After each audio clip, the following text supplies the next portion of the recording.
Good morning and welcome to Redeemer Lutheran Church. I'm Pastor Gary Lodeholt. It's been a difficult year here at Redeemer. Of course, we have experienced all the difficulties we've all felt because of the pandemic, but on top of that, our family of faith here has experienced 10 deaths since the beginning of March.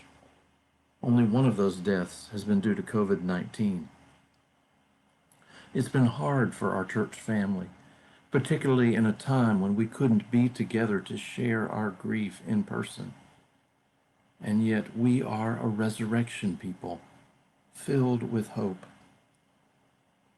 This past week we had 2 funerals, and next week we have 1 scheduled, so it seemed to me that here in the middle, it might be a good time to talk over some things about death and funerals and new life in Christ. And it seemed to me that one way to approach this close to our heart's topic would be to speak to some of the questions I have been asked throughout my ministry related to these issues. Probably the most common question I get about these things regards cremation, and there are a lot of things to consider. First, there's pretty clear evidence in the Bible that when we are raised, we will have some sort of body. One of the most important passages about the dead being raised is in 1 Corinthians 15. And in fact, most of this chapter deals with this topic. St. Paul tells us that when the last day comes, the dead will be raised and that they will have a heavenly body. As part of this section of 1 Corinthians, it tells us that our heavenly bodies are inextricably connected to our earthly bodies.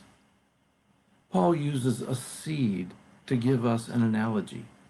When you plant a seed, the plant that grows from that seed doesn't look anything like the seed, but yet the plant is connected to and grows from that seed. Just so, Paul tells us, the body we will be given in the resurrection of the dead is connected to our earthly bodies somehow. This idea has led many to argue against cremation with the thought that we need to preserve the body whole in order to be resurrected and join with Christ in our heavenly body. Now, before I go on, I need to take a little side trip to talk about the resurrection of the body just a bit. Weekly, in our creed, we say that we believe in the resurrection of the body, but most of us don't realize what we're saying. We live in a society that emphasizes the spirit or the soul, and most of us tend to think that's the part of us that lives on. When the creed speaks of the resurrection of the body, it means first that when Christ rose from the dead, he had a body. The disciples could touch him. He ate food, for example. And when we say this in our creed, we are affirming not only that Christ had a body, but that when we are raised, we will too. It's not just spiritual. Our bodies are involved. So again, you might think that argues against cremation. Nevertheless, I think it is okay to be cremated. I think it's okay to be buried in the body or to be cremated. You see, I think that if God is powerful enough to raise me and you from the dead, and I think God is, then I think God is powerful enough to raise me from whatever form my earthly remains are in. I believe that our resurrection in God's grace is not dependent on what form we are in or how we died. So if someone burns up in a house fire, I don't think that excludes them from resurrection.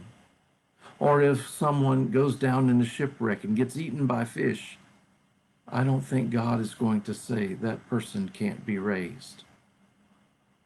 So in my opinion, in whatever form our remains are, God will take those and bring us to life everlasting as God intended all along. That's the kind of power God has. That's the kind of loving, compassionate, grace-filled God we have and believe in. Nothing can separate us from the love of God in Christ Jesus, the Bible tells us. We are, and forever will be, welcomed in God's arms. Thanks for watching, and remember to let this day belong to God.